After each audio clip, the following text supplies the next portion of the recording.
Happy time zone, ladies, gentlemen, and everyone in between. Welcome back to Zelda Speedruns. Great to have you with us this Thursday, Friday. It's one of them. Time zones are hard. Anyway, today we got some more Link to the Past, No Major Glitches League action for you today with the Desert Palace Division Round 1 matchup between KainDeschain and Spleebie. I'm sure you're all excited to see that, so without further ado, I'm going to shut up and leave things in the hands of your more than capable commentary team today, Chex Human and Malmo. Hello. Hello, Malmo. How are you? Good. I'm happy to commentate this no major glitches race. My favorite category. How about you? Yes. I'm looking forward to this no major glitches race. Is it really your favorite category? I sense verbal irony. Of course it is. How do you do, fellow no major glitches runner? I do quite well. So we've got the NMG League Season 3.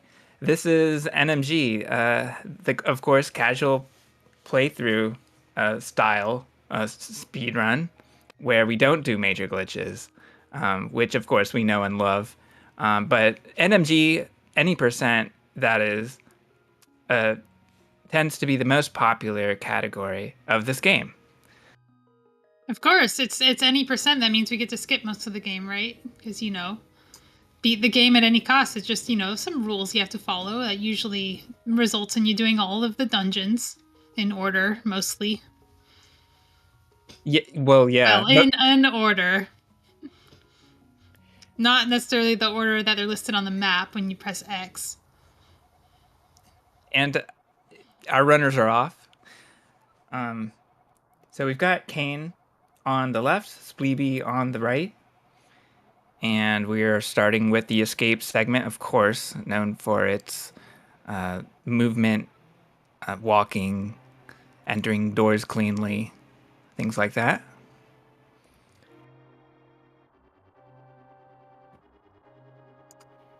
So far I'm seeing Spleebie start, but not Kain, so let's see what's happening in the race room. Hopefully just a stream sync is in order. Oh, kind of looks like Spleebie is sleeping in. Hey folks, just some slight technical difficulties. Just bear with us 1 second. No worries.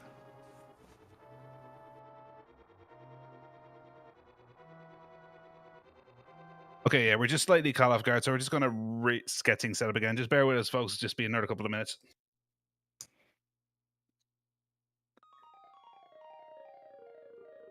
So our runners will be restarting the race soon. And yeah, reset. Yeah.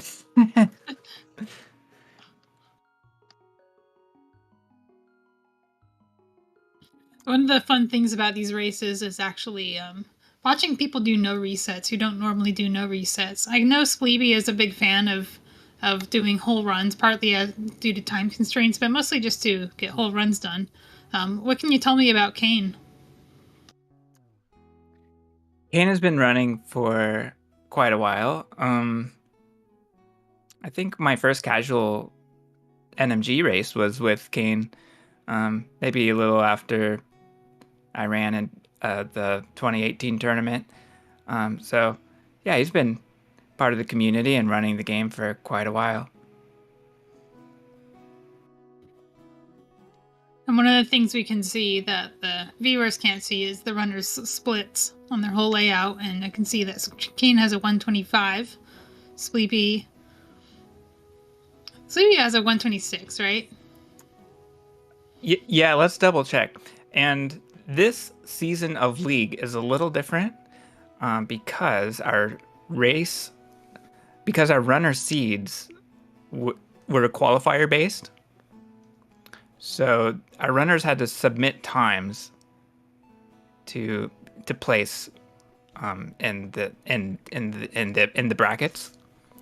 So Spleebie and Kain are right next to each other in seeding. Yeah, one of the things that's good about that is a couple things. Is one, it balances against people being rusty. You don't want to be a former 125 runner who is kind of now a 127 runner competing against other 125 runners when maybe you haven't been playing for 2 years. But also it encourages people to get back into the game. League running 2 or 3 times per year means that people who are in it frequently actually continue running the game, even in the off season usually, to keep sharp.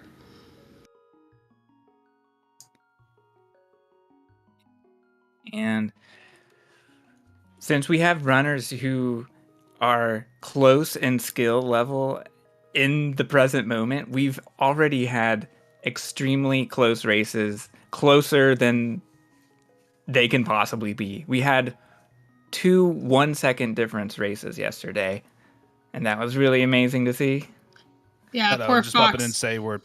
Oh, sorry. I'm just popping in just very quickly to say we're getting that race underway, so that should be catching up now. Thank you for your patience, folks. We'll bring that to you now in a moment.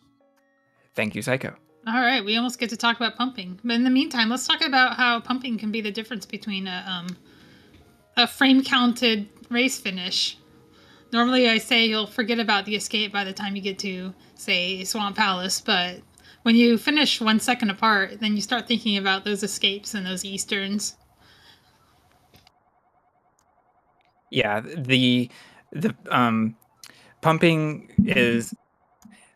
saves maybe a frame every time it's done. So what we're talking about here is Link's movement pattern, which is in cardinal directions. It's 2-1 2-1. That is, every frame Link moves either 2 pixels or 1 pixel.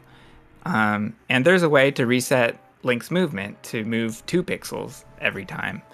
So that's done, for example, here on the first couple of overworld screens.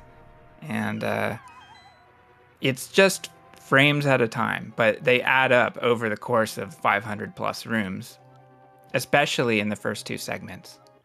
Yeah, the popular wisdom with regards to pumping is if you're pumping and it's messing up your movement in any way, you're no longer saving time. So the most important places to start pumping are the places where you literally just can't mess up, like on straight, narrow hallways that are enclosed on both ends, or on staircases. The really long one on Death Mountain is a common one that actually saves a lot of time. But if you're just air pumping, which is pumping without being against the wall, and it's making you nudge on doorways and hit guards and stuff, it's not worth it. Yeah. So, yeah. So this is all about movement. Our runners are approaching the first blue guard. They both go with a sword up strat. Very nice. And they both expertly skip opening the chest that has the map in it. Yeah, since, like you said, it's any percent.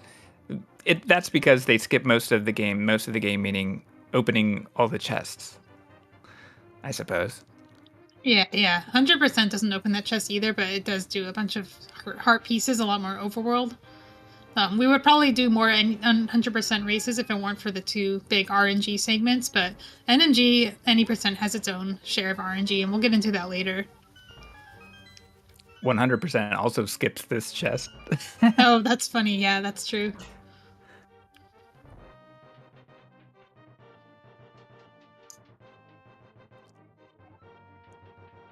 And that's because there's a red boomerang that appears when that chest is skipped.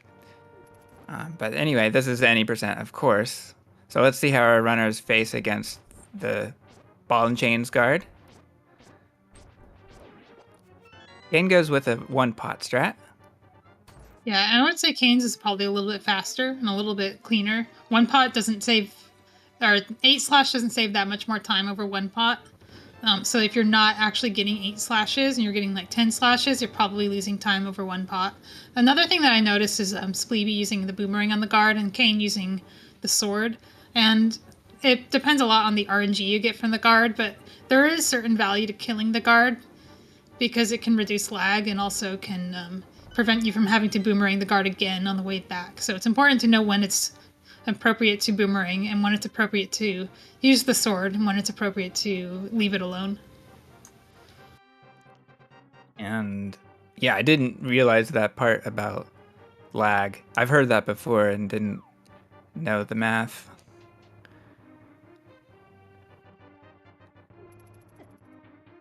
That guard hit Spleebie on the way back. That's a kind of a tricky one. For some reason, it hit me several times in a row for a while. That's RNG too, right? And is that preventable? It's With good movement? preventable. It's preventable, and one way to prevent it is to walk far up the screen, all the way to the floor margin before diagonaling. That's a safe way, anyway. People, will pump to optimize it, but I feel that that's less safe.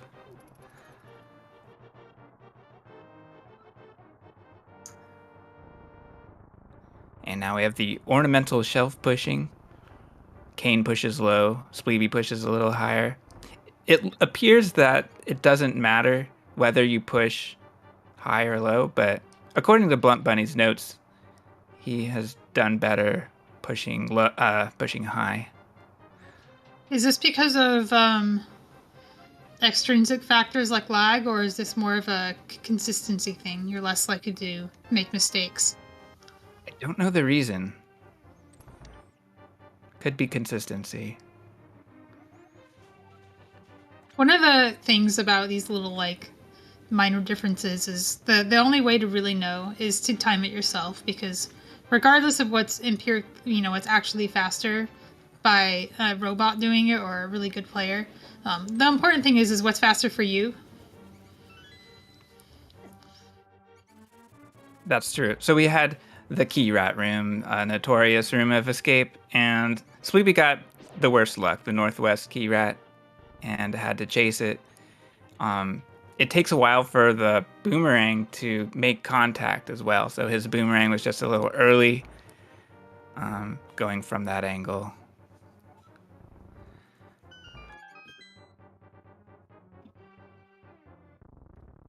So Kain makes it out of escape first, and now we're on to the first dungeon, Eastern Palace.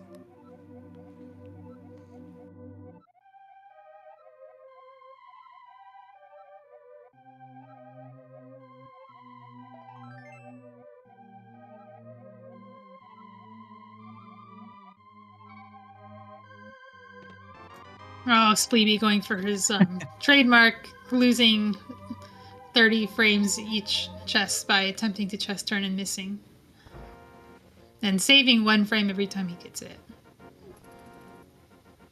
But it sure looks cool. Assuming optimal movement. Yeah, assuming you don't pause and then do it. Yeah. I think Spleebie has in the past estimated that he probably loses about 2 seconds every run to chest turning. And you know what? As long as you know that and you're okay with that, that's what you're gonna do. Okay, we've got 2 bops on Kain's side already. That's half his hearts already, so that's obviously a little bit more dangerous than other screens, but it's always a little shaky for me when I start a race. I don't like starting multiple hearts down. Well, there is at least 1 heart Kain gets in Eastern. There's a pot you can pick up that only loses 5 frames or something. I believe it's 2 frames. Oh, it's less than 5? Okay, just get the heart. Are we assuming refill frames make up for most of the time loss? Ooh. Wow. I didn't know Kain had advanced the rupee prize pack already to red and was able to pick it up from the popos. I saw several rupees drop on Kain's screen, so it made sense. And that's why Spleebie chose the boomerang and Kain chose the sword. It's the time difference is minor, and you're usually making that decision based on your rupee situation.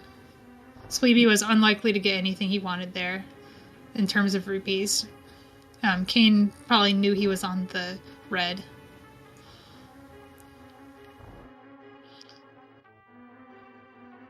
And we had the Stalfos spawn room. It went a little better for Spleebie doing the standard strat. It's easy to throw the pot the wrong way, so we saw an upward throw for Kain as opposed to right. And he had to chase down the skeleton.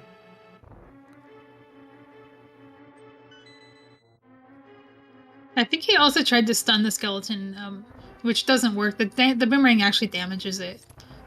Yeah, it does. It's something that you wouldn't necessarily ever do in NMG, so if you're not used to that, then you might be surprised by it. He also might have just been trying to control its movement to get it into the corner. Yeah, maybe. Very nice boost from Kain Ooh, and from Spleebie. Both of them, neither of them getting knocked down, which is what you don't want to see. Oh, that's not worth it, Spleebie. Come on.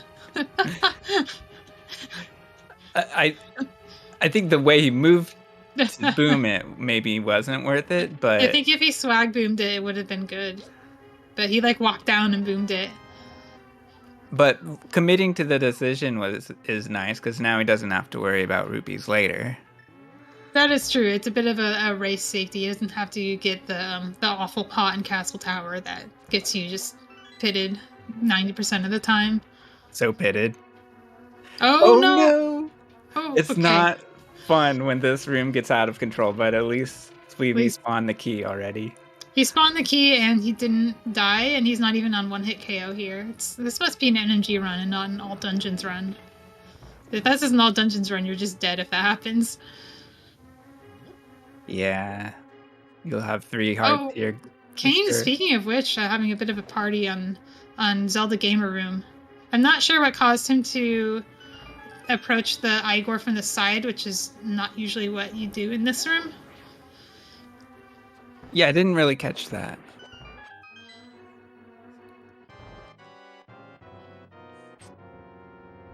Alright, Armos Knights. We've got Spleebie and Kain, both using the same strat.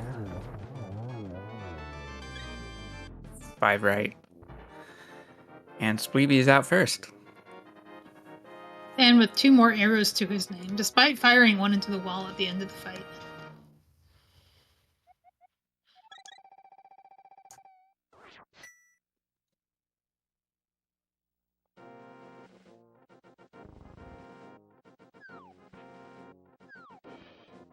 Alright, so we've earned the green pendant. Now it's time to turn it in for the Pegasus shoes from Sahasrahla. The boots, of course. Kain getting a slightly better talk. You want to talk to Sahasrahla from as close to the door as possible if you are not getting the Sahasrahla rupees, which neither of them is. If they were, they'd be talking to his ear, not his face. In the first glitch of the game, Spin Speed, it's a Japanese 1.0 exclusive glitch that lets you move quickly without re-dashing.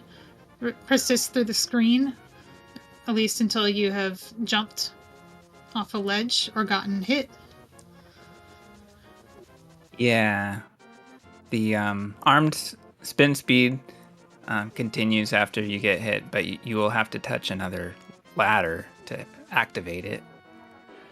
Yeah, that's pretty relevant on Death Mountain when it's really common to actually just get hit while doing spin speed on the stairs itself, and you can reactivate it by touching the stairs if you recognize that you have gotten the spin speed and just got hit in the middle of it. So we have the library overworld screen where spin speed is a possibility, but neither runner goes for it. Yeah, the reason that spin speed is so difficult, it's not actually getting the spin speed, but getting into the door while moving at 4 pixels per frame is a nightmare. Obviously getting it is also impossible, as Kain shows us. Yeah. It's a double whammy of not worth it in a race. I think retrying the spin speed was not worth it, but just to, get through the screen, Kain went for it. Spleebie getting a clean dash next to that water. You want to be next to the water by nudging on the bush there. If you're in the water, you'll dash slower. There are a few places where we'll strategically nudge on objects to get on what we call the grid. And the grid is just the alignment with objects on the screen that all happen to be 4 or 8 pixels apart from each other, just because of how the game is constructed. And staying on that grid can be very useful in entering doors cleanly and avoiding hazards and so on. And And as our runners go into Desert Palace, we've seen Spleebie put the boots to use to cancel stair drag. We've seen a little bit of that from Kain, moving Link left briefly at the top of stairs. Spleebie hitting A to dust at the top of stairs. It can save something like 5 to 10 frames.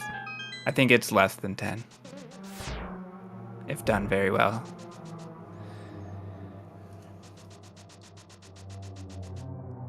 That's one of the more recent movement techs that came out, within the last 3 years or so.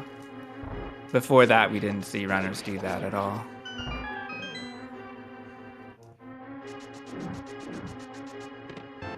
Spleebie getting a good cannonball run dash, and Kain getting bad RNG but reacting appropriately. Yeah.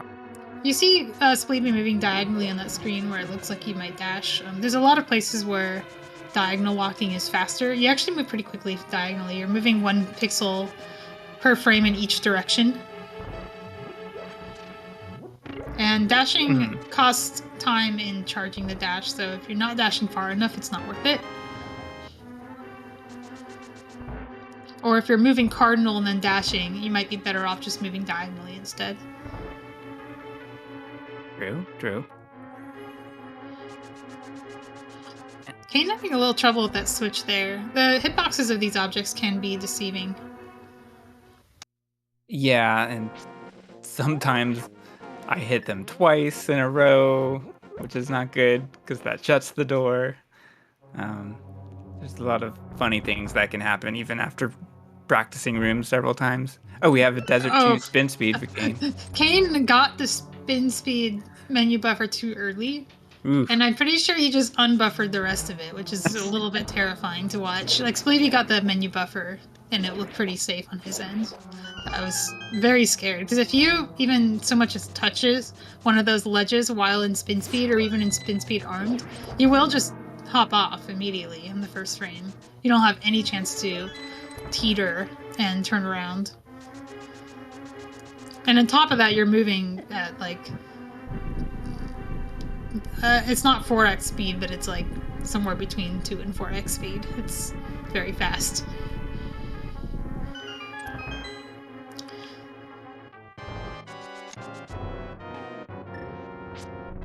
Okay, Landmo fight. This is a very, very challenging boss. Spleebie gets a decent start, but not ideal. He gets 2 shore hops from the first 2, which is very hard to deal with. Kain is doing a pretty good job focusing down landmos. I didn't keep track of which landmos left, but you generally want to focus your shots on the, not the first one, but the later ones. Because the first one is going to be the first one that spawns in the later cycles, and you want it to be a faster cycle. I didn't catch the cycle counts, but it seemed that Kain maybe saved about a cycle, and is very close. However, Spleebie did save time against his PB. He is now green, coming out of Landmo. So despite that rough early phase, he did make it out ahead. That is a good thing. Now, we're about to come up on another minor glitch. We do call this no major glitches for a reason. There are still glitches, and one of them is called Fake Flipper. Lets you get into a whirlpool down here and legally teleport to the top of the screen using an intended mechanic that you're supposed to have flippers for. Ooh, oh boy. No. Oh my gosh, Kain has had to dodge the crabs. Oh, and he misses the setup somehow. I didn't see. It may have been a missed input or something, but now he has to manually try to line up the fake flipper. And he's going to go for a retry on the setup. Yeah, this is a huge time loss for him, but he did get one of the hearts back, which is nice. It's, this is a pretty dangerous part of the game, because if you actually get hit while swimming in fake flipper state, your run normally would die. We do allow you to rescue yourself from it and save and quit in race settings, so that the race can continue, but it's still a very, very big time loss.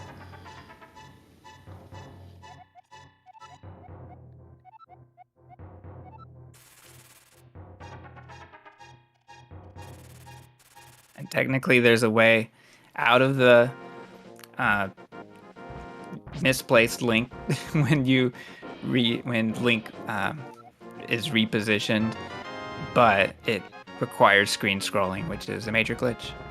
Yeah, I think even arguably getting hit while in fake flipper is a major glitch, but that's a whole nother that's a semantic argument. But it does put you on an offset screen position in a very similar way that other major glitches would do. Yeah, I kind of agree with that. I don't think that's ever been defined like you're saying. It's never mattered. It's like getting jingle glitch in a run. It's a major glitch, but your run's dead anyway.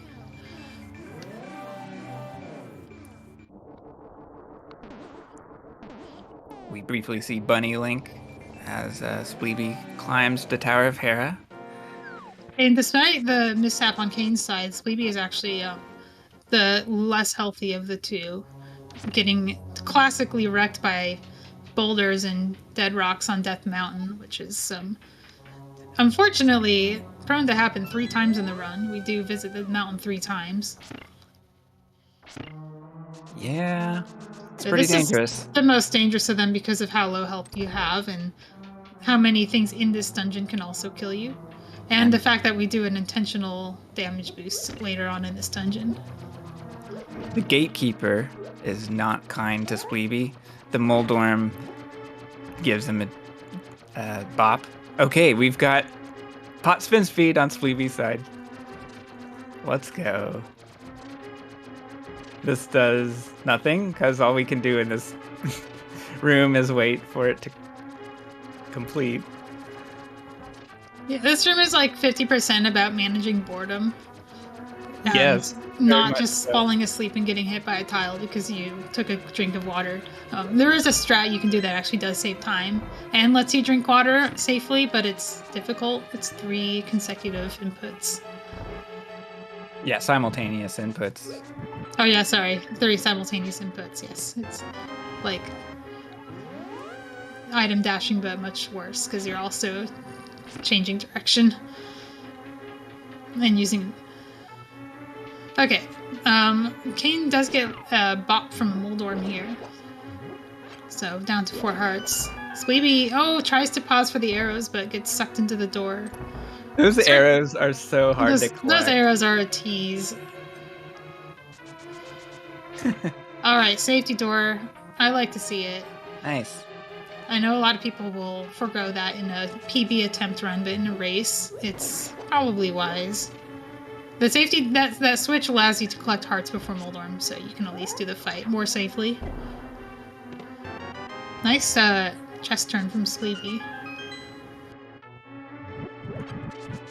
Okay, we've got a Kadongo with some really bad RNG, and Spleebie misses the diagonal input that would allow him to rail clip. So it does take a heart of damage that he did not expect. But this is great. He's got the switch hit and recovers 3 hearts.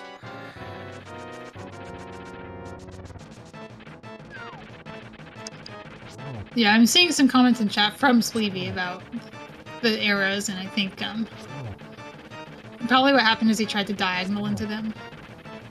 And just hitting any direction into that door is going to suck you in. All right.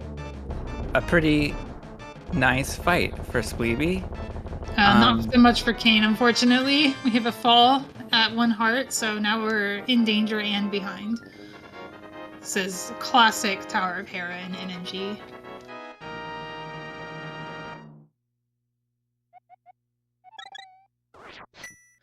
This is one of the most common reset dungeons that I see, outside of people who just reset the escape.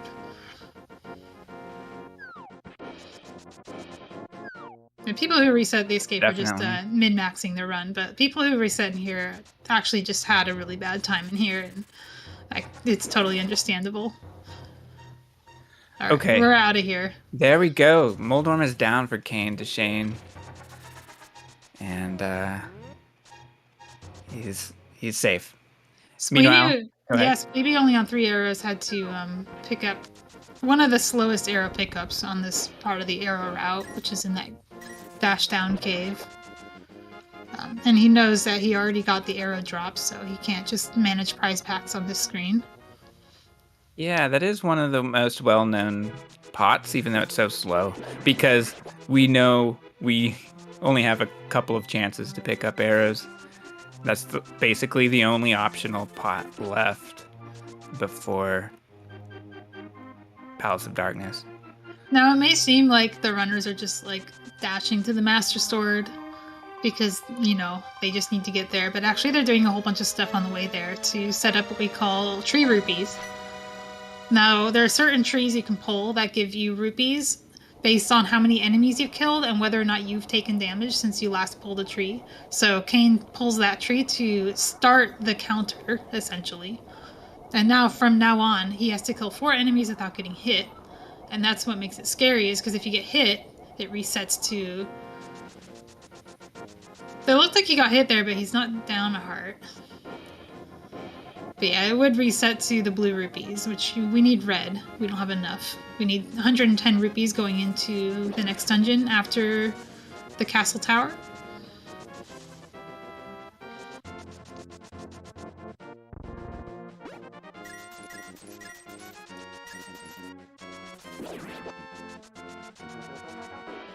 And so,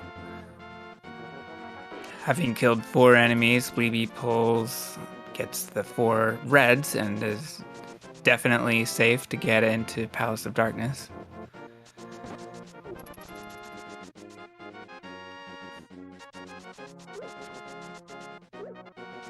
We have the 3 fence dash, not bonking, always nice to see.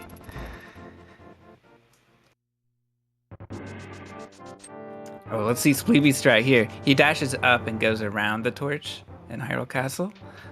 So what's the value between doing that and going under the torch? Is one of them faster? Is one of them safer? Yeah, I'm trying to remember which one is optimal, and I don't do it.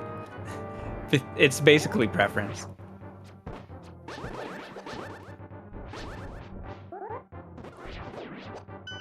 Alright, Spleebie going for a bit of a backup there. It's really important that he keeps beams in here so he can dash through those enemies. If you dash through enemies, they don't drop their prize. And he wants the prize to drop in one of the last dungeons in the run.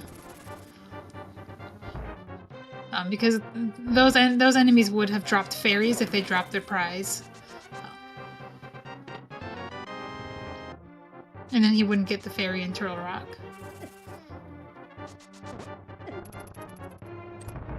Oh, Spleebie takes a half heart of damage right at the end of the Dark Maze.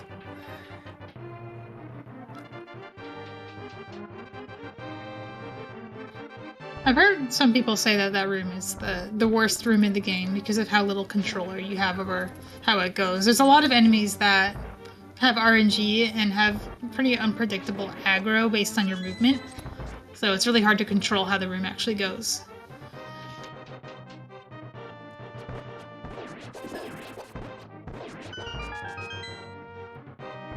I would agree with that, essentially. Maybe not the worst or most difficult, but certainly the most annoying. I think the people who consider that the worst room would maybe consider it the most unfair.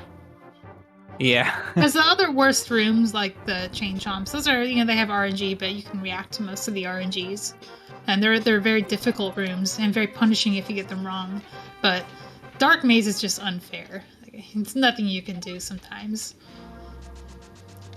And it nickel and dimes you the same way like all of Swamp Palace does. Ooh, I'd love to see Kain turning around to deflect that spear. Yeah, that's such a classic strat. I love it. But yeah, that's great. Okay, so I mentioned RNG a long time ago, and this is the biggest RNG component in the run. We have a boss that has 2 attacks, and one of them can damage the boss and one of them can't, and we don't really have any control over which attack the boss uses.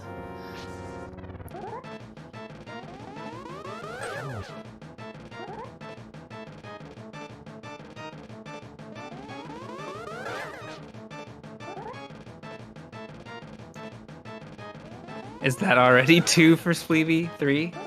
Or 2? I think this is Spleebie's second blue ball. Oh, okay. Yeah. So, on to the lightning phase.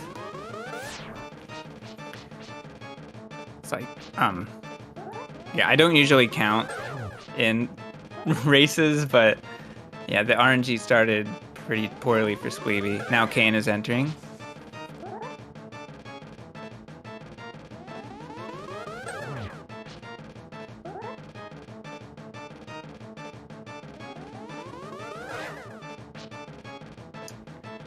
Four is always a letdown even greater than 3.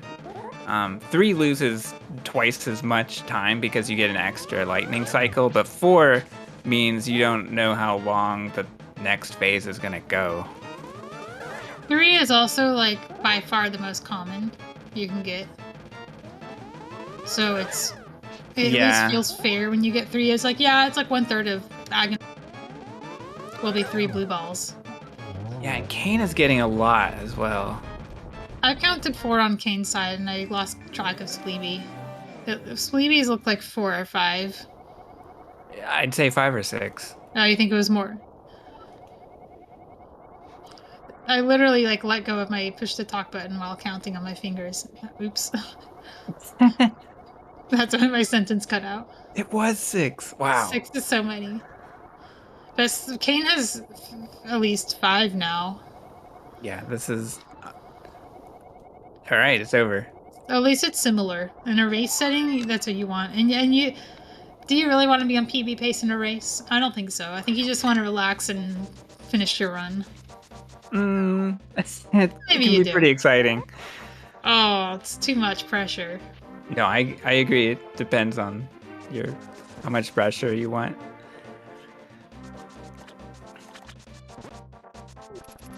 One thing that's kind of fun is like when your opponent is on PB pace and you're having a bad run, you can think, well, you know, I can at least cheer for my opponent.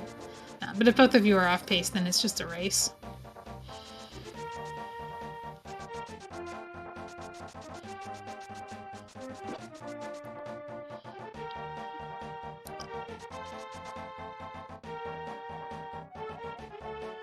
All right, so we're in the Dark World.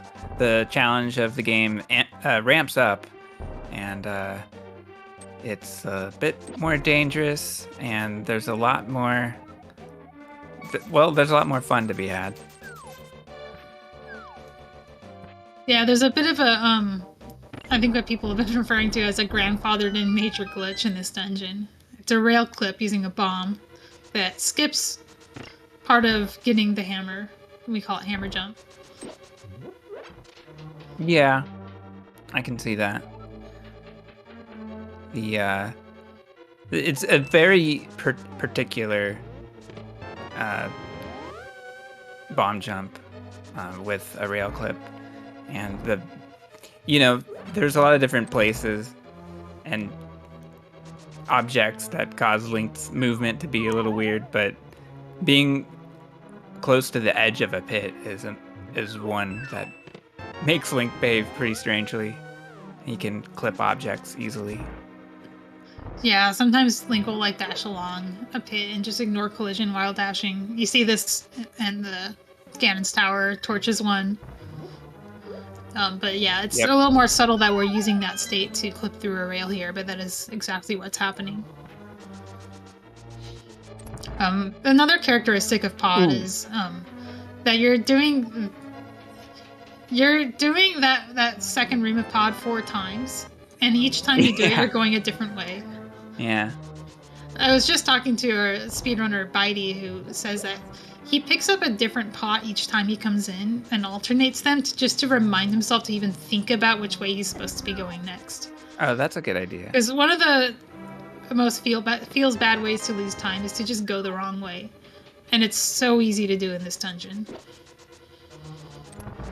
Yeah, and Spleebie's coming up on hammer jump here, saving, we'd already talked about this, but this does save 30 plus seconds in this route. Yeah, it saves a lot of time, but it also loses a lot of time if you fail. That's why Spleebie is switching to select buffers. It's, yeah. At one point, buffering a lot is still faster than not doing it at all. So it's even if you're at the point where you're always having to buffer that much, it's still worth doing. And of course, you'll get better as you go.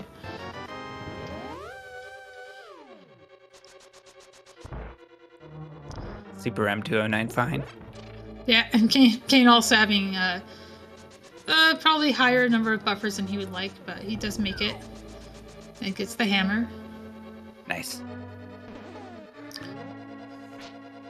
And this is called archery contest. Spleebie had to make a bit of a vertical adjustment. You don't want to be lined up with the chest. You want to be slightly inside of it to fire the arrow. Spleebie picks up 2 hearts. I missed where the other heart of damage was, but he does want full hearts here. Beams save a lot of time to hit a switch. It's up to 6 arrows too, which is nice. You need 1 for that switch, but otherwise they're pretty much recoverable from here on. You have several chances to get more arrows before the next time you use them, which, if I'm right, would be Misery Mire.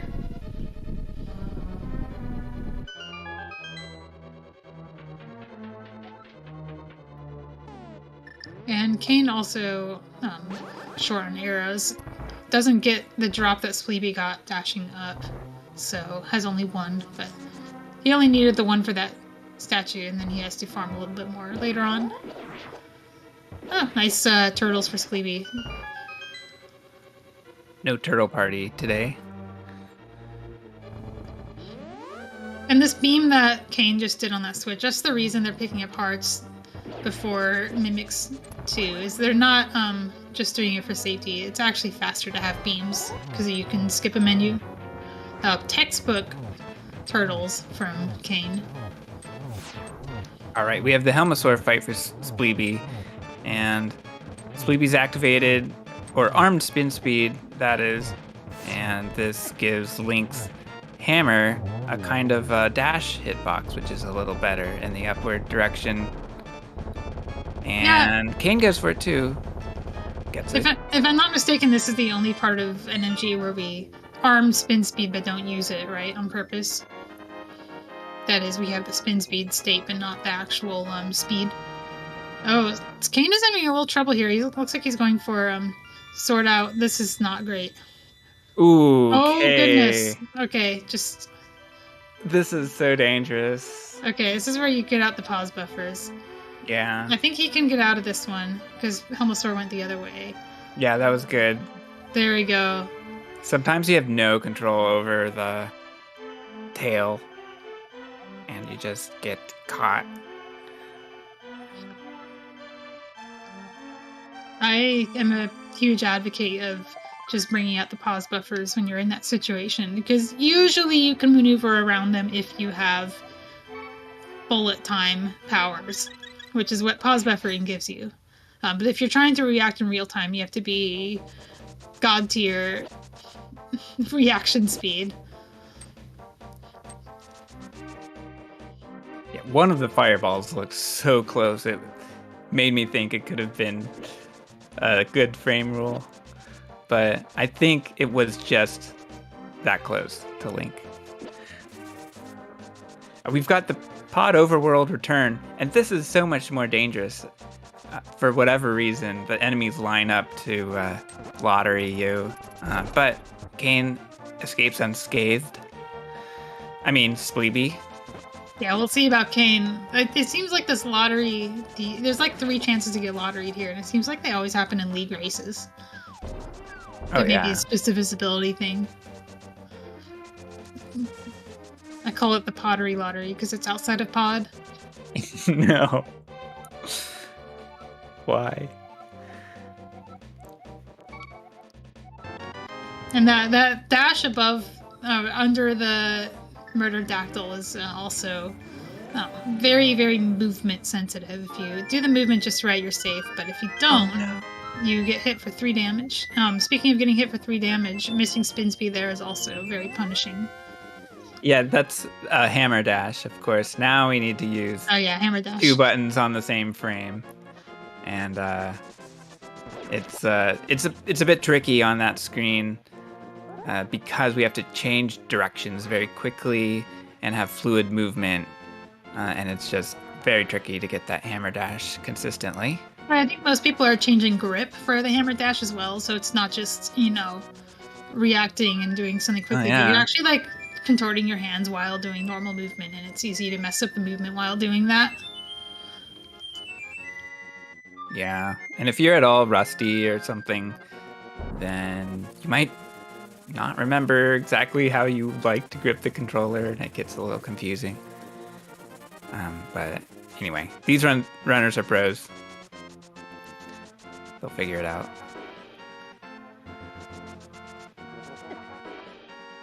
Oh, I didn't see how Spleebie's movement got him damaged at the Three Musketeers.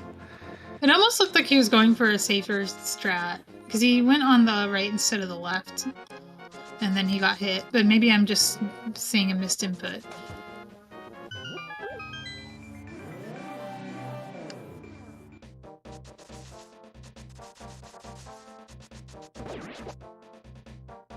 All right, so one thing that PH brought up the other day in comms was that we're not going to the second dungeon. We're going to the fourth one.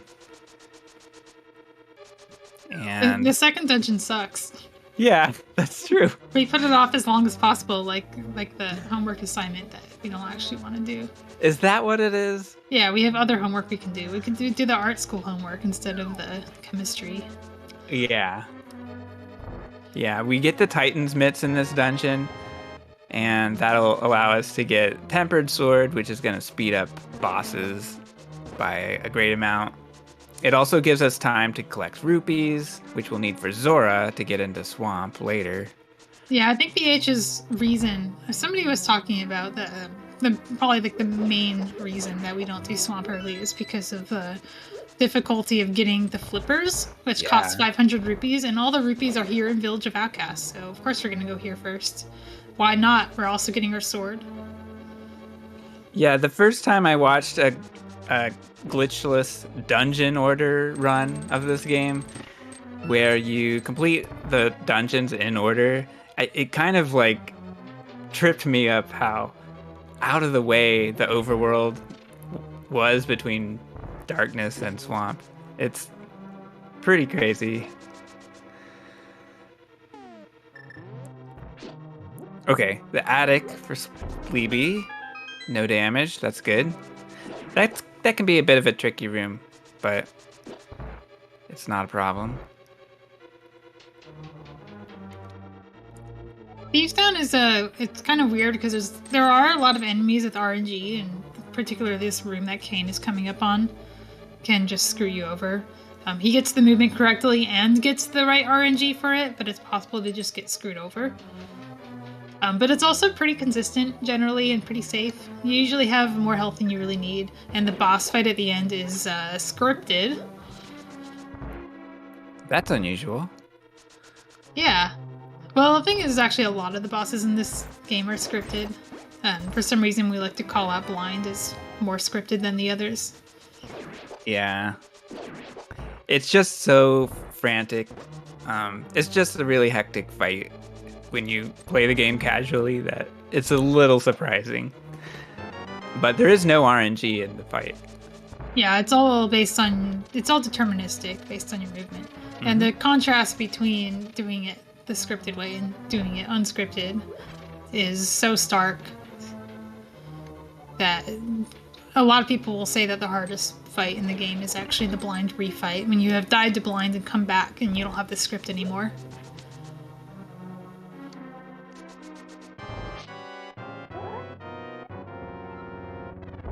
We have two different strats in the jail cell screen. Spleebie did dashes while Kain did walking.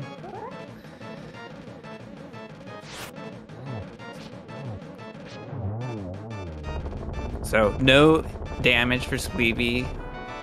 Pretty solid fight, although we had a few frames of extra movement in the third cycle as we saw Blind move into the light. What happened to Kain on Conveyor Bridge? That looked like he did it right, but still got zapped. I missed that one. He slashed 2 times and then dashed up, and the red bar he was way more low and to the left than I'm used to seeing it, and it zapped him. So I don't know if he just got a rare RNG or if the It's place he dashed just was inherently unsafe. yeah. The safe strat is not just to slash 2 times, but to slash 2 times and delay dashing. Oh, why not just slash 3 times? The whole point of slashing is the delay. Well, you have a good point. I don't really know the science behind it. I know Bidey was just talking at the end of last night's race about how he likes to eliminate any strat that involves pausing for an indeterminate amount of time and replace it with movements that normalize the setup, like moving cardinally or lining up with walls. Yeah, that's one of the neat things about playing any percent NMG and speedrunning this game in general is as you get better, you can normalize screens, simplify the movements, and make the inputs basically less complicated over time.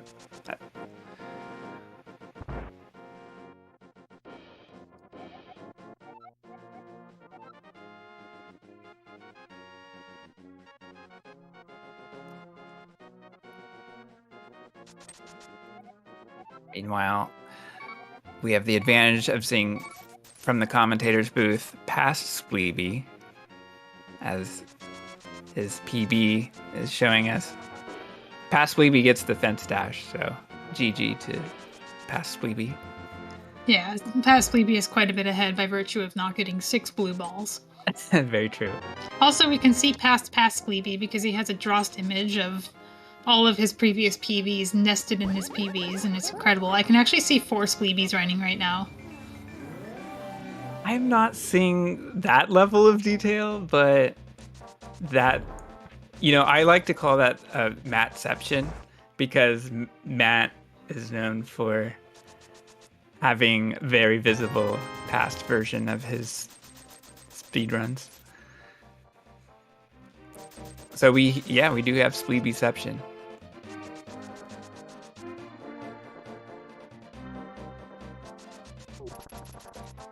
Yeah, this is a good time to shout out following the runners, because the only way you can get this amazing Spleebie quadruple experience is by watching Spleebie himself. He likes to speedrun this game usually on Thursday nights, so if you like NMG, you can follow him and watch him on Thursdays. He plays rando on the other days usually. I'll let you tell me what Kain does, because I actually don't know what his streaming habits are like, but I'm sure he's also worth watching, as evidenced by his current gameplay. And we have a simple overworld, not simple, but a non-fence dash, which is nice and safe. Fence dash saves about 40 frames, right? Yeah, no, I'm not sure exactly, but no more than that. And we had another contender of the worst room in the game. Spleebie fends off the mummies, no problem. Does take 2 hits, 2 hearts of damage. Only 20 frames? I was lied to. Yeah, that's what I figured or heard before. 20. Alright, well, Spleebie had apparently a more eventful back of Mummy Room than Kain. Kain has made it out unscathed. Mothula is a fight that, if you get it done quickly, it's pretty safe, but if your Mothula fight lasts like 4 seconds or longer, you might want to call a doctor. Yes. It can get very dangerous in there as the spikes fly around and Moth starts just taking the RNG out in full force. Yeah, they call it eventual disaster, and you want to prevent against that. This fight, unlike Blind, does have RNG. This fight has a lot of RNG. It's even at the 4-second level. There's a difference between finishing the fight with none of the spikes moving and with 1 or 2 moving, and you actually do need good RNG to get none of the spikes. So let's see what happens with Spleebie. You open with a double poke dash there, where you're holding backwards while dashing into Moth, so that it cancels your dash, and then you can just start wailing on Moth. And Spleebie has a pretty quick fight. So like you can see he got hit and was still safe enough to finish off Moth because that first double hit takes down half of Moth's health, which is a huge amount for a fight that theoretically ends in 4 hits.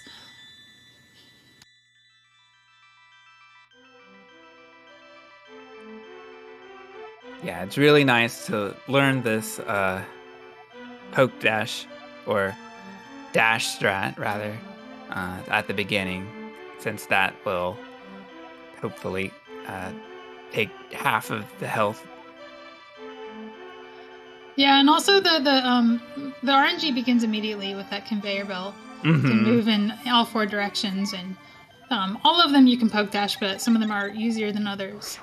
The easiest being upward conveyor, and then downward conveyor is usually you'll see people bonk. That's what Kain did there. And then side-to-side conveyor is you have to do some side-to-side movements to make up for it. Now, Spleebie making it to Ice Palace, there's a bit of overworld shopping on the way there. If we have his audio, you can hear him toot his flute there, just to reset his... reset a variable that makes the fire rod work correctly in the next dungeon. We'll see that done again later, where it's actually broken on purpose to make it not work correctly and hit a switch off screen. But here we want it to work correctly. Yeah, I love that. Yeah, in the fixing of the fire rod that we'll see occurs in the first room of Ice Palace, and it really makes it easier. And if you don't fix your fire rod, you have to move in a particular lineup, which, you know, runners are used to if they've played the room like that. But if you're not expecting your fire rod to have a limited area of effect, then that can take you by surprise. All right. Kain used what looked like a menu buffer with the mirror to. I'm not sure if it was part of setting up the quick warp there, because it didn't look like he got it. The quick warp is done by nudging and then pumping a frame to get 1 pixel off. But the menu buffer seemed to just be to not get hit by a guard. The screen that Spleebie is on here is a pretty technical screen where you can bleed a ton of time just moving incorrectly on the water. Yeah, it's so easy to splash because it's difficult to clearly see the barrier between the shallow water and deep water.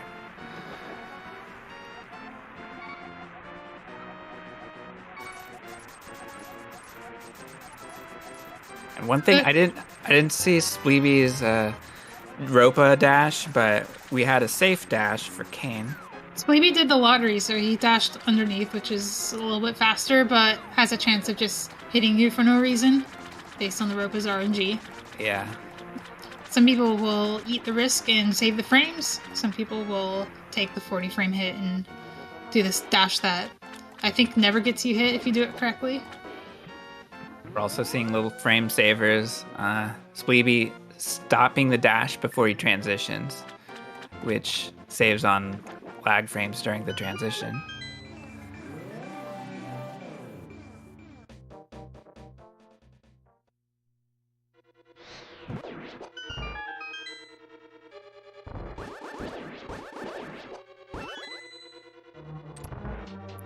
We have Ice 2 for Spleebie. It's really helpful to have beams there, so he's able to get the key quickly.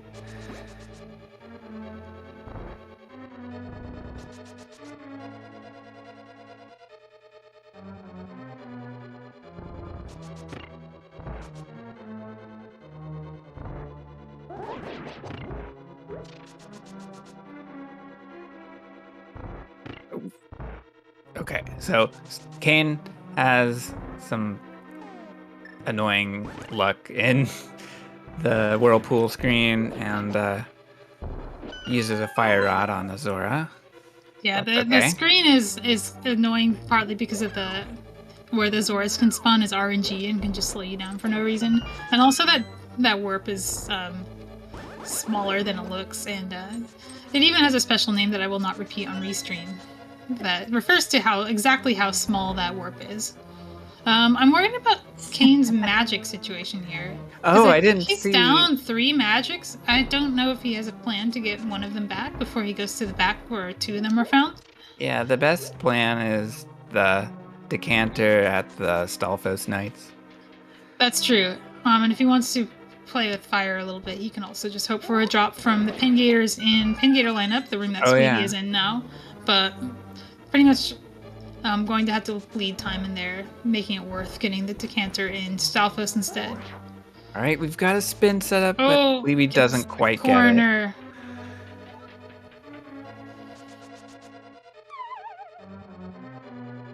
Okay, Kain goes back for the magic. Good.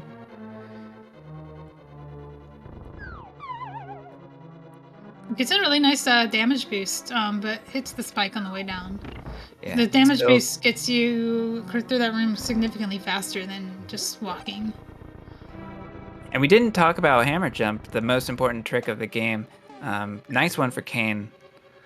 Yeah, Ice Palace Bomb Jump skips like 3 minutes of the dungeon. It's pretty incredible.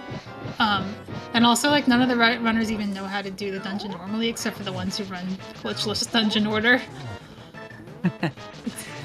And even then, you have hook shot, which is a little different. All right, solid poke spin strat for Spleebie, the single poke strat. Yeah, Spleebie was on enough health to take 1 hit from Cold Stare, but if you're taking a hit from Cold Stare, the fight has probably gone badly enough that you're in danger of taking more hits. That's why we don't really care about our health total going into this fight, because we generally expect either the fight's going to go perfectly and we take no damage, or we're going to die. It's just kind of how it goes.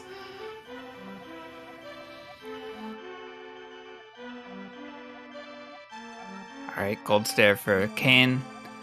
Oh, look at this. We've got a double poke setup. Not ideal, but keeps them contained, and the fight is done. Yeah, very nice cleanup. That's still like infinitely faster than any failed setup where the Cold Stares just go off on their own ways. Okay, shopping time. I think Spleebie does all of his shopping in Mire, so he's going straight to Swamp. I think that's right. Now, the difference between shopping in one split versus the other is mostly a matter of personal preference and risk tolerance. Right. I think people who do shopping in Mire tend to do it because they like having hookshot on the mountain. People who like doing their shopping in Swamp like to have full health going into Mire and not worry about losing health on the mountain. Because having low health going into Swamp doesn't matter nearly as often. Oh, that's true. There's 2 kinds of shopping that is done. It's the Ether shopping and the Ice Rod shopping. And Spleebie does one of them in Mire and one of them in TR.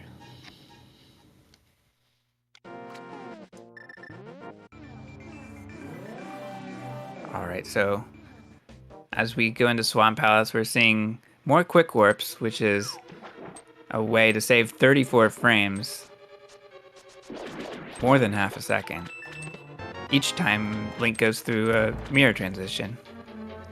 Yeah, there's a lot of mirror transitions in this game, so knowing your quick warps can save whole seconds in your run. Mm-hmm. And like I said at the very beginning, we did have 2 races come down within the second last night. Yeah. And a lot of PBs will happen within seconds as well because of how little mistakes and time saves tend to average out. Yeah, that's true.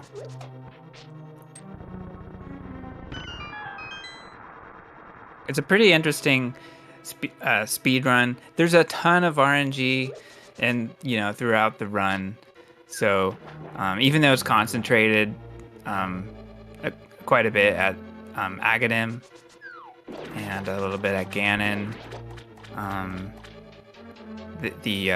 your runs can vary quite a bit. Your PBs always tend to have different numbers of blue balls.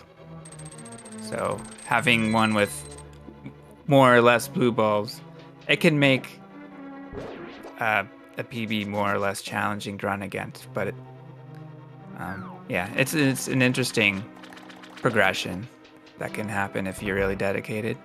It's good for the sanity, because unless you're at world record level, you are probably capable of saving enough time to make up for any reasonable bad RNG that you get in the game.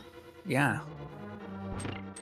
And most of the RNG that happens in the game that's not Aghanim warps, or Aghanim blue balls and Ganon warps, is within your control. It's the difficulty of the run is reacting to the RNG. Even if it's bad, you can still react to it, and the high-skilled runners will react to it better than the newer runners. The newer runners will hope for good RNG, and when they don't get it, they will lose time. The best runners will lose a little bit of time, but not nearly as much. Definitely. And as we head to the west side of Swamp, Spleebie, I like the way he hit the pegs from the top. The way he hit the switch, which gave Link iframes, and he was able to walk past the Bari. I'm not sure if he would have hit it anyway, but it was a pretty neat way to get through. Nice left chest turn. Sweet.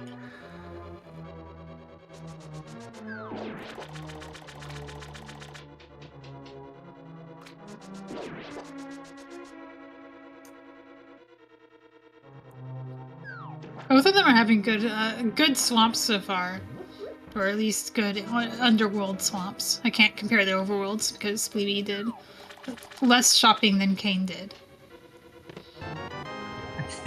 Yeah. The movement that Spleebie's using to get that small key is normalized, so it's all nudging against objects and holding directions, and it always puts you lined up perfectly to hookshot that pot if you do it correctly. Yeah. One of the legends of speedrunning is Cypher, known for Mega Man 2. But he came up with a lot of strats for this game as well. And there was a recent return to the game that he did as a one-off.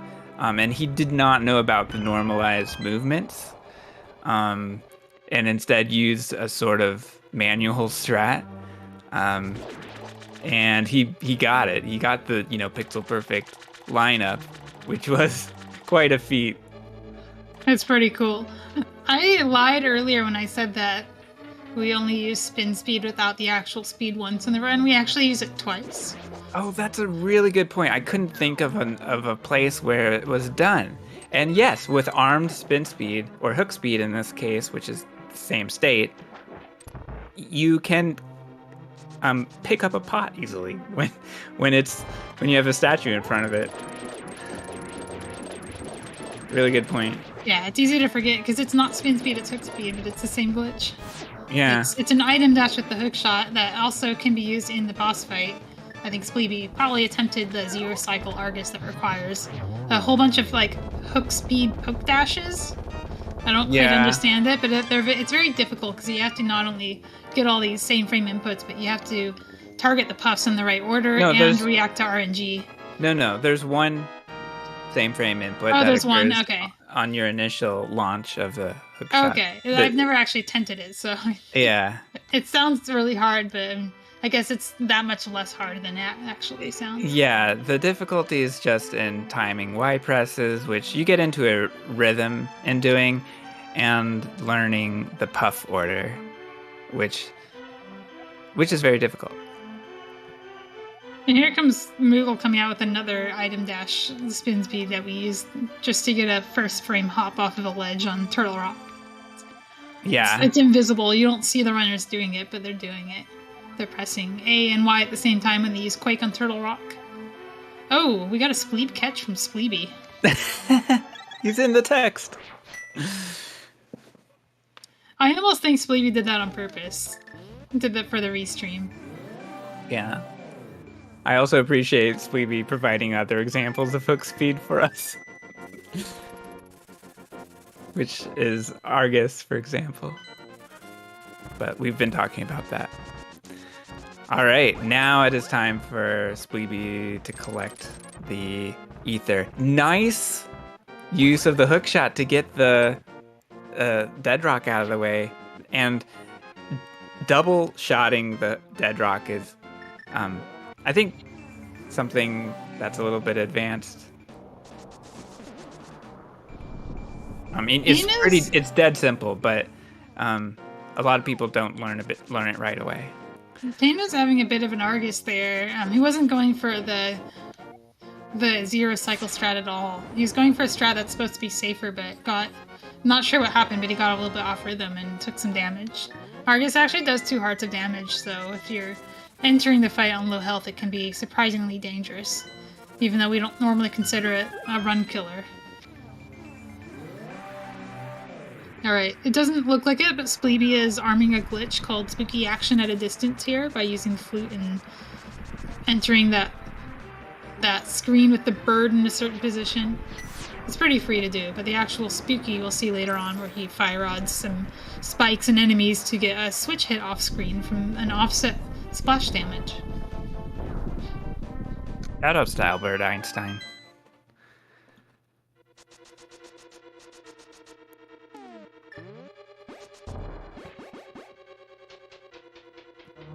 Meyer 2 coming up on Spleebie. This strat that can be done fast or very fast. He goes for fast.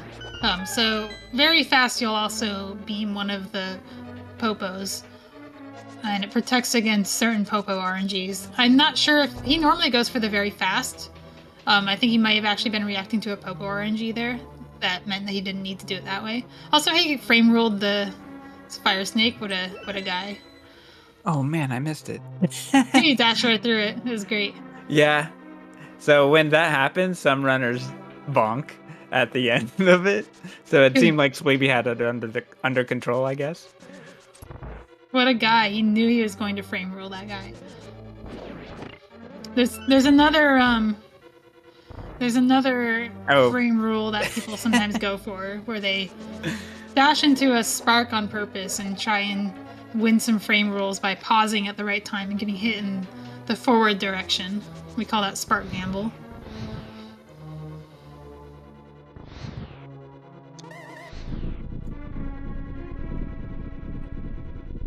All right, so we have a nice frozen cutscene here for Spleebie. For anyone who hasn't played this game ever before, this can be a little startling. I just saw a runner the other day get spooked that his game had frozen. But that's just the game indicating that a wall is moving in the background. That's so that lasts funny. 17 seconds. It's a lot of time, but also it's like one of the longest breaks you get in the run to actually grab water and look at your timer in despair at this pace you're on. Yes. I see a lot of runners calling out their Meyer Torches time because it's the time they get to spend contemplating their run. Now, Spleebie getting Kain here. Maybe we'll see Kain get Spleebie later.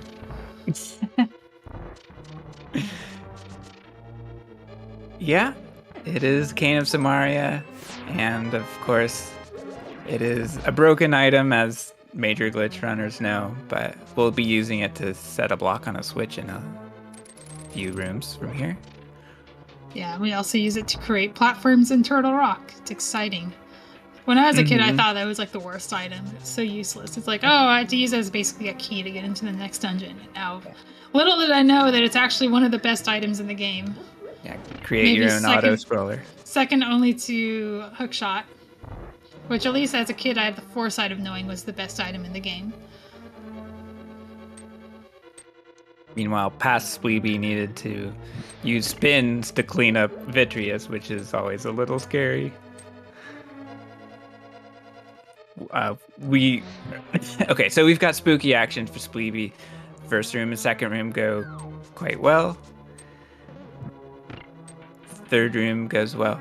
What's happening is a fire rod shot is hitting crystal switches that are higher up. It's pretty amazing that it's 3 rooms in a row where that works. Yeah, the height is just good enough that you can hit a switch that's in a different room, but also hit a switch that's in the same room in the last room before. Oh gosh, Spleebie. This looks extremely scary, but Spleebie is very confident. He also isn't in one hit KO right now. He can take one hit and be fine. Very As long as he true. doesn't like walk into the goo and then get hit, or vice versa. And Vitreous is down. And Spleebie is telling us not to watch the fight, which means it went really well, and he's still alive. I can't take back my comments. Yeah, too late. You can't unwatch that fight.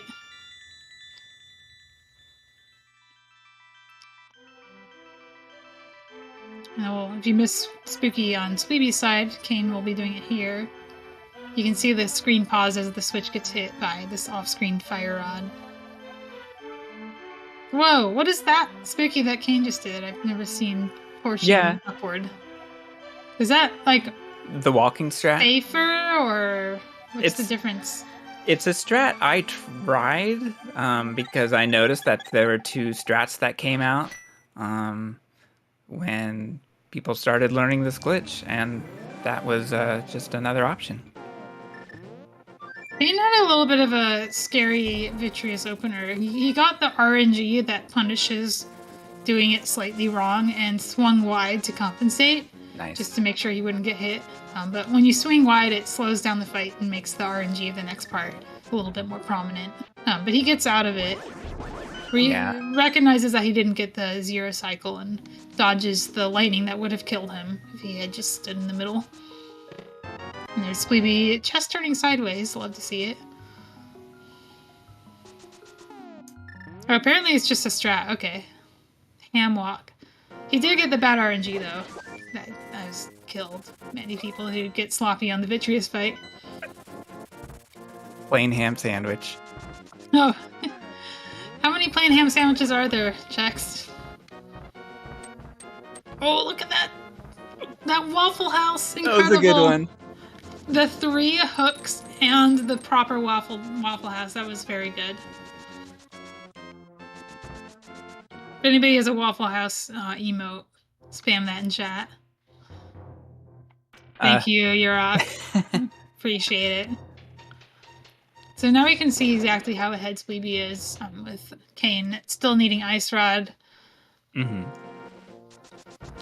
Looks like Kain lost more time than Spleebie did compared to PB.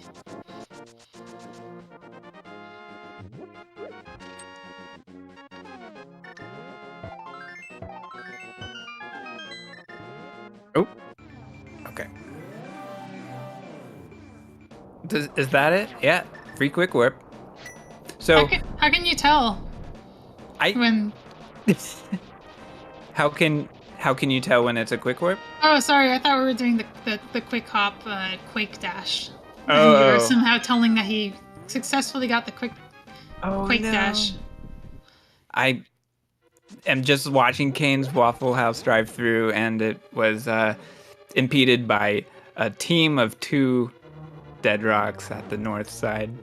Yeah, it's not as wrecked as you can get. Now what is that dash? Okay. I love that. That was good. I love the confidence of, I can totally get through that. I like the clink and the whump that you get from dashing past a frozen dead rock. I don't think we have Kain's audio, but it's one of those things. All right, so we're in Turtle Rock. We're in rooms that cause a lot of damage. We take intentional damage, and Spleebie is at the typical 4 hearts down. We'll be hoping for a fairy soon that will be dropped by the Pokey.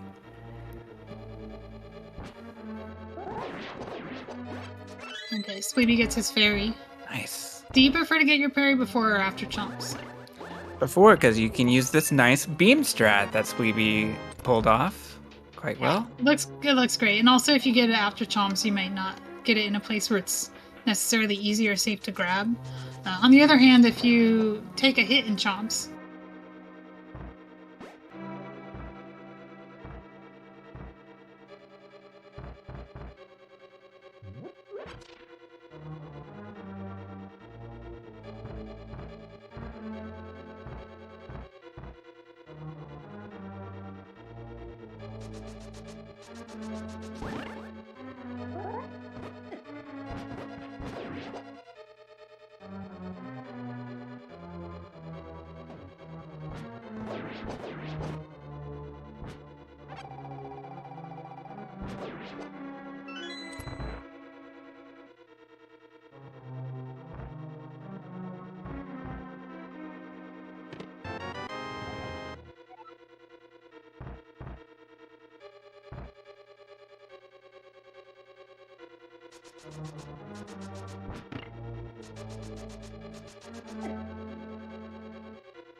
Turn angles from Spleebie at this point. A good point is that that RNG, if you do it correctly, you're probably not getting the drops. So Spleebie would have missed out on the magic refill if he had done the bottom left correctly. Just, you know, consolation.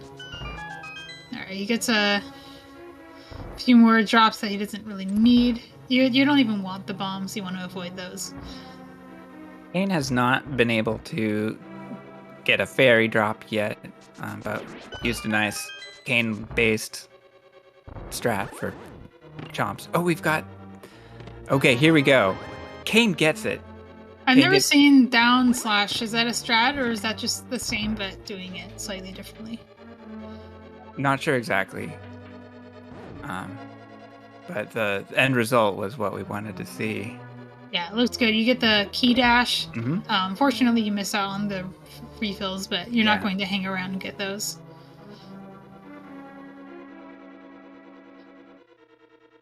Yeah, I'll have to go back and take a look at the down slash. I don't think I've ever tried that before. I think the thing with down is you have to be reading the RNG quickly enough to actually... you don't want to be holding down for other RNGs.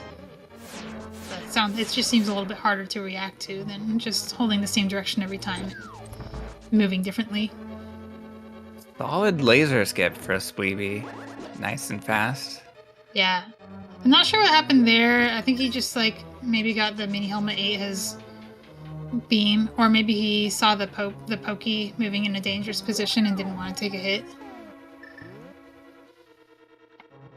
But either way, you know, entering Trinex on anything but Oko is generally safe. Trinex tends to be a more consistent fight for speedrunners because of how quickly you can get damage off on this head, and there's not a whole lot that can go wrong here unless you mess up the movement.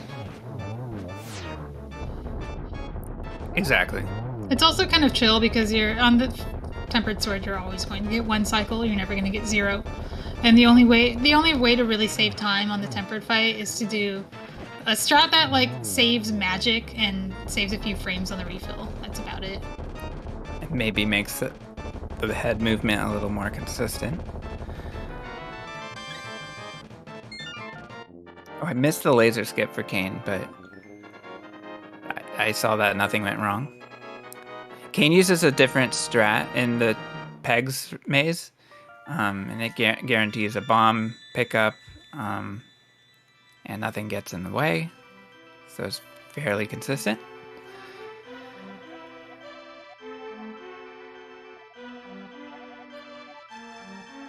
So that's it for the Crystal Dungeon. Spleebie will next be off to Ganon's Tower, the longest and most interesting dungeon, really. Yeah, Ganon's Tower begins with a big key hunt that's very movement-based, a lot of navigating challenge rooms based on hitting switches and hitting warp tiles and so on, and the climb is mostly combat rooms, followed by mini-boss and then another set of challenge rooms. Mm-hmm. And another mini-boss. And the hardest boss in the game, Agatu, It's really hard. Unironically, it's like the hardest boss to save time on. It's not the hardest boss casually, but it's like the hardest boss of the speedrun. And it can be very hard casually if you don't really know how to handle the multiple shots, and the angle at which you have to deal with them. But yeah, especially for speedrunners, it's really tough to minimize the number of cycles. You have to take like an advanced mathematics course to even understand what the good runners are doing in that fight. Yeah.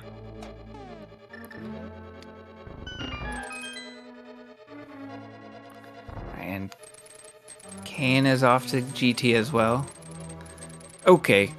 All right, this is called Spike Skip Room. Spleebie has trouble getting across the pit because he's stunned a skeleton, and the skeleton becomes an obstacle. That Stalfos is one of my least favorite enemies in the game. Just because of, in both randomizer and in speedruns, the tendency to just get in your way.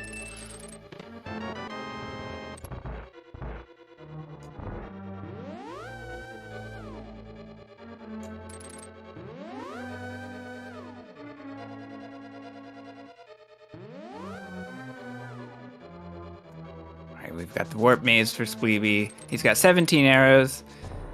Good to double check before you go into the Armos refight.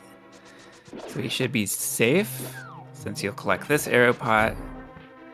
Yeah, you have a chance to grab arrows in the chest coming up ahead, but it loses time. Yeah. Especially if you're also getting arrows in the next room after. This chest, of course, saves time if you do it optimally. There's a way you can do it that requires clean movement and then skips the normal time loss of waiting for the anti-fairy.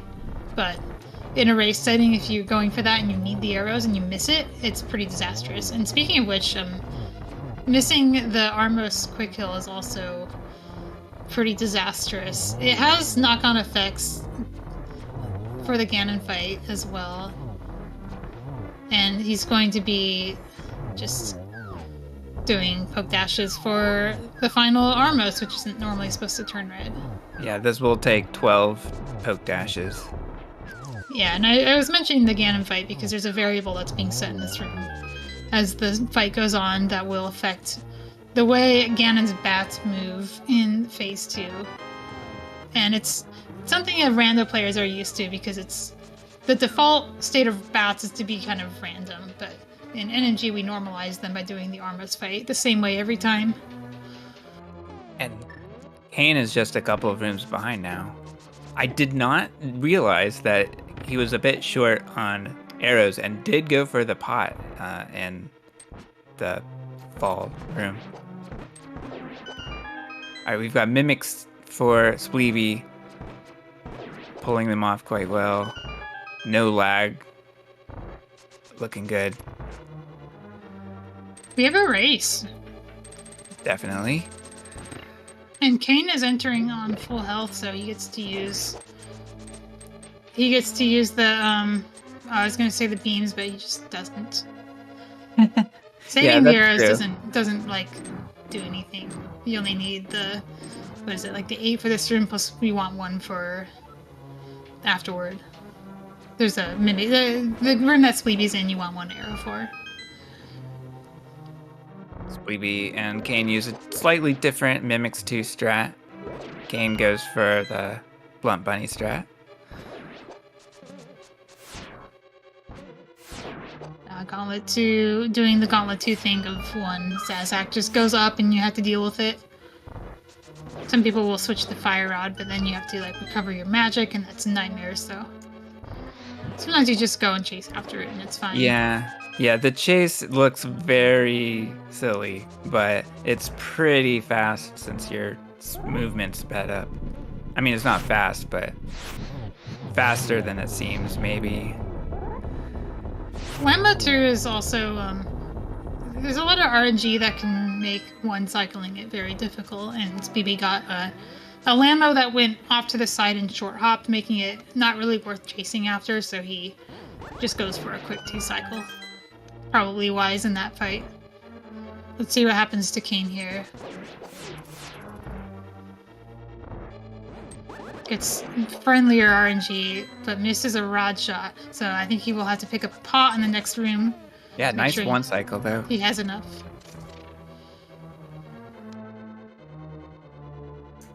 Still gaining time on Spleebie, so for the purposes of the race, this is very good to see.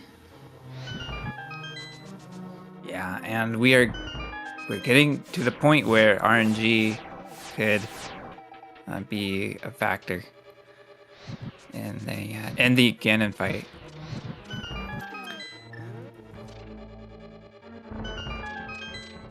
Not to mention Spleebie's bats are off cycle. Yeah, that can be tough, but again, Spleebie is an experienced rando player, and he knows he's getting rando bats. I hope he survives the fight. I have good faith in him, at least not dying. He might lose a cycle though, which could be pretty time costly. Kain takes a bit of a hit there. Still on pretty good health though. If he gets the heart in the next room, he's not in 2-hit KO from Ganon. At least.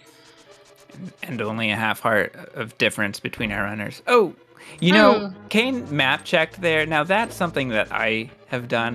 What's basically happening is you are putting down a bomb and picking it up very quickly. And for some reason that angle can lead to an X press when you really want to just do Y to A. Y to A, but you're sliding your thumb over X. That makes a lot of sense. Yeah. All right, Agatu for Spleebie. You can see why it's just a lot of angles, and blue balls can still happen, so they can make the fight a lot harder. It's not the straight RNG that Aga 1 is, but it still has an effect. You can't get a T-cycle with any blue balls. Nicely finished, though. That looks like it would have tripled if he had gotten a chance to. Yeah, maybe 4 cycles. All right, Agatu for Kain. Oh no! 0 for the first phase. Oh, 1 for the second. I think he just bodied it into and a blue ball. So Kain's not having the funnest time in this fight, but gets a nice triple to make up for it. Yeah, it's just not enough. We need one more. There we go. All right, Ganon for Spleebie. Yeah, I'm very interested in Spleebie. He got the downward Ganon, which is faster. I saw him practicing downward Ganon before the race. Nice. But the hard part of downward Ganon is actually the dodging the bats at the end, because a lot of people don't have a lot of practice doing it in that direction. It looks like the bats being random didn't even really matter there. You just dodged them expertly. Like I said, lots of experience with the adaptability that rando forces you to learn. And a lot of practice in the Ganon fight paying off. Alright, Spleebie's into phase 4. And Kain gets the trident spin, which allows you to do the 1-in-1 Ganon. Alright, Spleebie misses torch glitch, and this is big. Oh no! So, Spleebie will need to just go for doubles if possible. Use lamp. Not sure when he switches to lamp here. He's going for like cape spins. I don't know how beneficial this is compared to just doing safe, but this could cost him the race because torch glitch saves a lot of time in the phase 4. If you don't know what torch glitch is, if you light the torch that Kain just lit before the other torch goes out, the other torch will never go out. And the fight is way faster and less magic consuming. I actually expect Kain to just make up all the time that he was behind and just in phase 4 here. It's very possible. Spleebie is resuming doubles. He missed one. I'm worried actually that Spleebie won't be able to finish the fight on the magic he has. Yeah, I think that's possible. I think he will actually just fail the fight. This is his last chance. And this would have to be the last hit for the fight to be successful. And it is successful, very calculated. And amazing. He pulls it off and takes the win from Kain. What an incredible finish to this race. Never give up. Good point. GG. I'm in shock. GG. GG to both runners.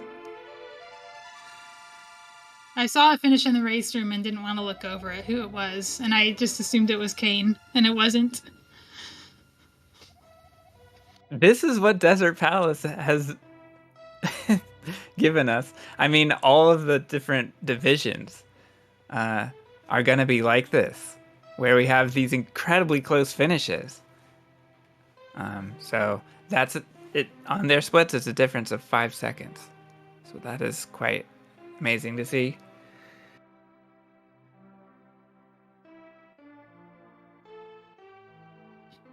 Yeah, I think splitting the bracket into 4 parts or 3.5 parts was really good. A really good decision on Fox's part, and also just the fact that it's a speedrun race means that people are more in control of their fate.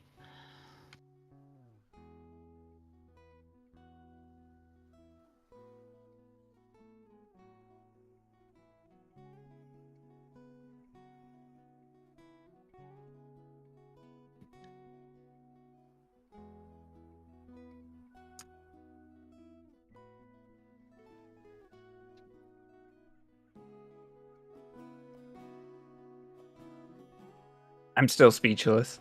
I didn't have time to explain, but torch glitch. It can all come down to torch glitch. Yeah, that was just a really exciting finish. I'm privileged to be on comms for this one because I did not know how it was going to end. Hey, sorry if there was a little bit of audio there. I forgot to turn off my speakers. You're good, Spleebie. Congrats on the win. Oh, hang on a sec.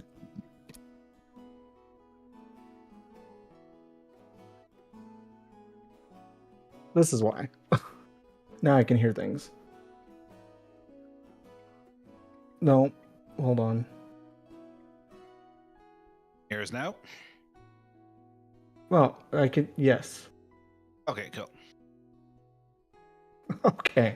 Sorry. Yeah, thanks for the GGs. GG. Ganon, wow. I lost my mind.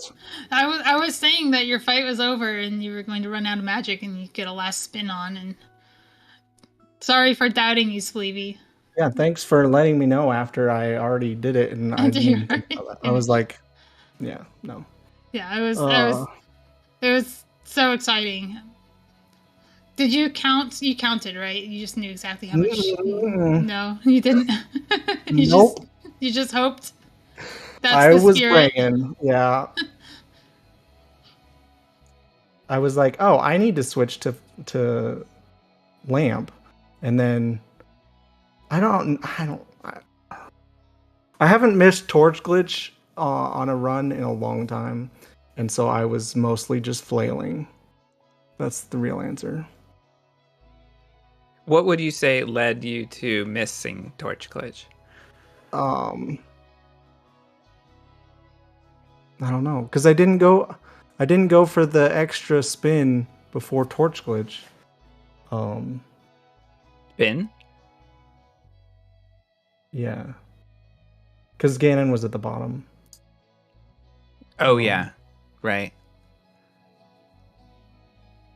And I don't know. And I swear I pushed Y like 3 times, but all of them were too late.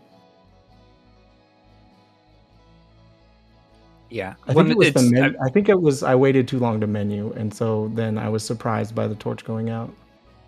Because I usually menu to fire rod before that. That's right. I saw that late menu. Was curious about how many frames there would be before the torch went out. So yeah, timing went a little weird there. So how about the rest of the run? Of course, you had the Armos Knights Ice Armos go off the rails.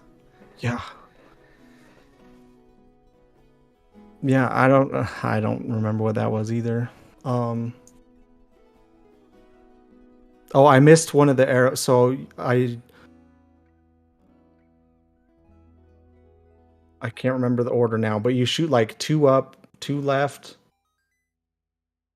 or 1 up, 2 left, 2 up, or something. I don't remember. I missed one of those, and then it all went downhill from there. Yeah.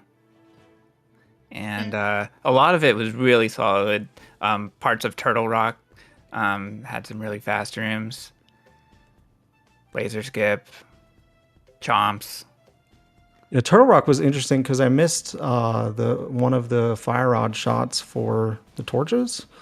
So then I was worried about magic. But But then I got beams back, and so I was like, okay, well that saves what, like a quarter of a fire rod shot, or half maybe. I don't know how much magic Samaria takes. Yeah, But then 16th of your I bar. ended up having enough trouble in double pokies that I got the magic there, I think. Yeah, somebody was calling it the magic drop nip. It's a blessing in disguise. Oh yeah. And both Yeah. of you got that RNG too. Yeah, Kain was doing a lot of catching up, and had better torches. And much better GT. Yeah, it was just right. He was right on your tail right after Ice Armos. So yeah, it made it quite exciting to see. And not quite the 1 second difference, but Yeah, close. yeah. Like we mentioned earlier, there were 2 1-frame difference races yesterday. 1 frame. 1 frame. 1 second. But definitely counted in frames. Yeah. At least you don't have to blame pumping and escape. If it's more than 1 second, you can stop thinking about pumping and start thinking about the other stuff. Yeah. There were a couple things that were really cool. Like Waffle House. I don't usually go for that, and I was like, yeah, let's try it. Your Waffle House is incredible. Yeah, that was. You had a nice triple hit. Kain went for it, but had 2 dead rocks in his way. Oh gosh. You also had a nice ether. Yeah, it was the hitting ether one in the climb, way. hitting the dead rock out of the way. That I was like, well, maybe let's try Waffle House. Yeah, you're on a roll. But there were also, like, immediately after the Waffle House, there was a dead rock that I like dashed through. That I'm not sure how that worked. Oh, I'll have to go back. Kain also had one that was pretty funny. It was wild. So, yeah, good close shaves with dead rocks from both players today. But yeah, this 128 is not a terribly good time for me. Hey, at least some of that is 6 blue balls, right? Yeah, no. Can't blame all of it on execution. 45 seconds of it. It's like you lost 45 seconds in the Dark World, right? Or maybe 55, but half of that 55 was in Ice Armos. So it's not so bad, like all things considered. Yeah, a lot of segments went really well. I know. I look at my splits and they're all the dark red. There's a couple light red ones in there, but mostly just losing time. Still worked out somehow. Yeah. GG.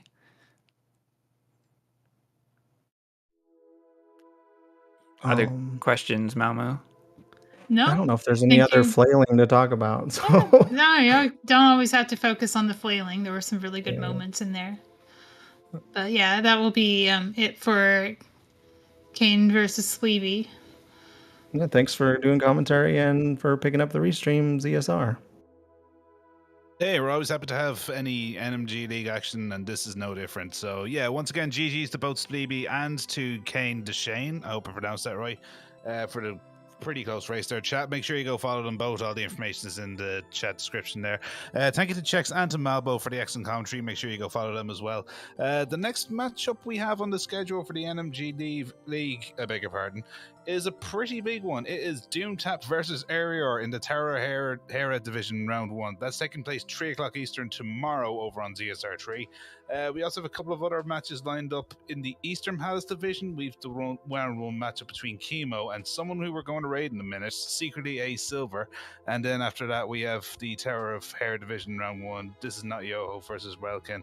They're both happening at about 6 o'clock Eastern tomorrow as well. So lots of action. All the information on the schedule if you want to check it all out. For the moment, though, we're going to send you over to Secretly A Silver to just hang out with them while they're doing some Secretly A Sliver. Oh, I beg your pardon. Would help if I actually typed the name out right. I'm sorry, it's 5 o'clock in the morning. Leave me alone. Sorry, folks, bear with me. There we go. Okay, so we're going to go over there. Be sure to go over and show them some love. Thank you all so much for watching. My name is Psychonaut, and have a fantastic rest of your time zone. Bye-bye now.